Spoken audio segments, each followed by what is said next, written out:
الحمدللہ رب العالمین والعاقبۃ للمتقین والصلاۃ والسلام علی سید الانبیاء والمرسلین وعلی آلہ الطیبین واصحابہ الطاہرین اما بعد۔ اعوذ باللہ من الشیطان الرجیم، بسم اللہ الرحمن الرحیم۔ واتبعوا ما تتلو الشیاطین علی ملک سلیمان وما کفر سلیمان ولکن الشیاطین کفروا یعلمون الناس السحر۔ صدق اللہ العظیم۔ اللہم صلی علی سیدنا و مولانا محمد وعلی آل سیدنا و مولانا محمد وبارک وسلم وصلی علیہ۔ تفسیر نور القرآن سورۃ البقرہ آیت نمبر 102 اور آیت نمبر 103 کے تحت درس شریف جاری ہے۔ اس کا ایک حصہ پچھلے درس میں آپ سماعت کر چکے ہیں، جس میں حضرت سیدنا سلیمان علیہ السلام کا ذکر تھا، اور یہود اور نصارہ نے جو حضرت سلیمان علیہ السلام پر الزامات عائد کیے اور آپ کو جادوگر کہا اور آپ کے بارے میں کچھ باتیں کی، اسلام نے ان کی تردید کی، اس کا تذکرہ ہوا، اور جادو شیطانوں کے ذریعہ سے کیسے پھیلا اس کا ذکر ہوا، حضرت سلیمان علیہ السلام نے کس طرح پابندی عائد کی اس کا ذکر ہوا۔ اب حضور قبلہ فرید الاثر رحمۃ اللہ تعالی علیہ نے تفسیر نور القرآن میں ان آیات کے تحت سحر کے بارے میں، یعنی جادو کے بارے میں ایک تفصیلی گفتگو کی ہے۔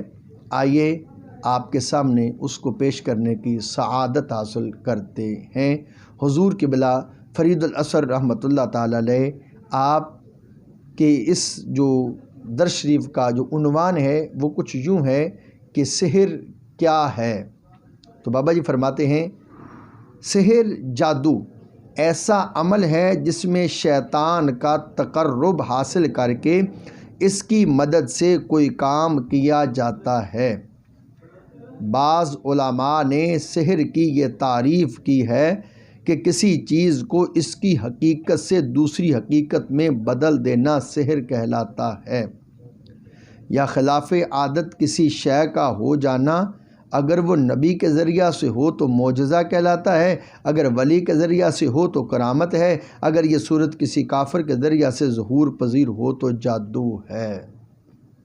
نظر بندی اور تخیلات پر بھی لفظ سحر بولا جاتا ہے، جیسے قرآن مقدس کے ارشاد سے واضح ہوتا ہے، فَلَمَّا أَلْقَوْا سَحَرُوا أَعْيُنَ النَّاسِ وَاسْتَرْهَبُوهُمْ۔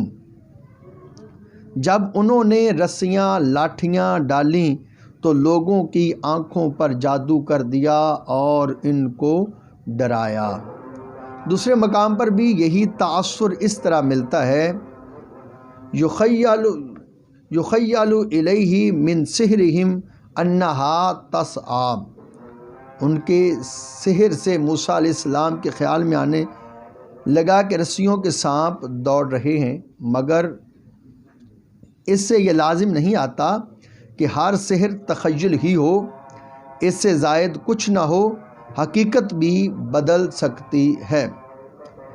یہ بھی یاد رہے کہ اگر جادو کا اثر نبی کی ذات پر بھی ہو جائے تو شان نبوت کے منافی نہیں، جیسے بھوک، پیاس، نزلہ، زکام یا کوئی بیماری شان نبوت کے منافی نہیں، ایسے ہی جادو بھی نہیں، جیسے اس آیہ مبارکہ میں ہے کہ موسیٰ علیہ السلام کے خیال میں آنے لگا کہ سانپ دوڑ رہے ہیں، حالانکہ وہ رسیاں تھیں۔ وَأَوْجَسَ فِي نَفْسِهِ خِیفَةً۔ اس آیہ مبارکہ میں موسیٰ علیہ السلام پر خوف طاری ہونے کا ذکر ہے، مگر یہ خوف نبوت کے منافی نہیں۔ حضور صلی اللہ علیہ وسلم پر عبید بن عاصم یہودی کی بیٹیوں کا جادو کرنا شان نبوت کے منافی نہیں۔ وہ دیکھنا چاہتے تھے کہ یہ نبی ہے یا جادوگر۔ اگر جادوگر ہوتا تو اثر نہیں ہوگا کہ جادوگر پر جادو کا اثر نہیں ہوتا۔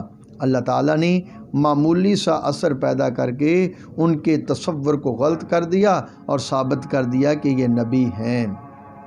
سحر کا لغوی معنی تو یہ ہے کہ کسی چیز کی حقیقت کو بدل دیا جائے یا یہ کہہ لیا جائے کہ جھوٹ کو سچ کی شکل میں دکھایا جائے۔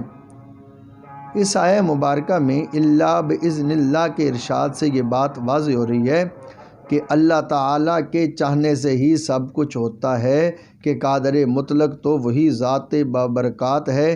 جیسے آگ کے اندر بذات خود جلانے کی طاقت نہیں، ورنہ نمرود کی آگ ابراہیم علیہ السلام کو جلا دیتی۔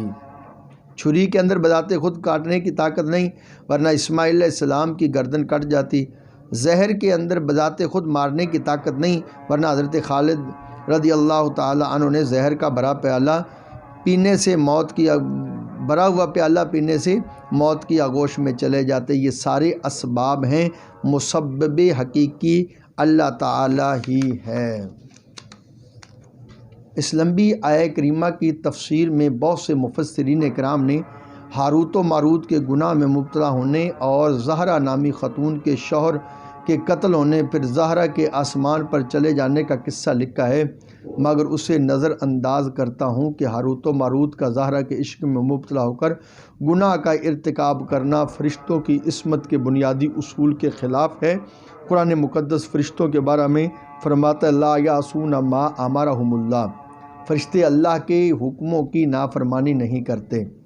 امام فخر الدین رازی، علامہ اسماعیل حقی علیہ الرحمہ، ایسے بہت سے محقق مفسرین نے بھی اس واقعہ کو مسترد کیا ہے۔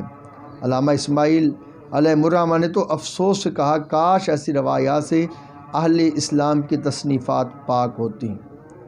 امام قرطبی نے بھی ان روایات کو ضعیف کہا۔ ہاروت ماروت کے اس واقعہ کو کعب الاحبار نے نقل کیا ہے اور ان سے متقدمین کی ایک جماعت نے بطور حدیث بنی اسرائیل نقل کیا ہے، جسے اس وقت تک کتب سے نکالا نہ جا سکا۔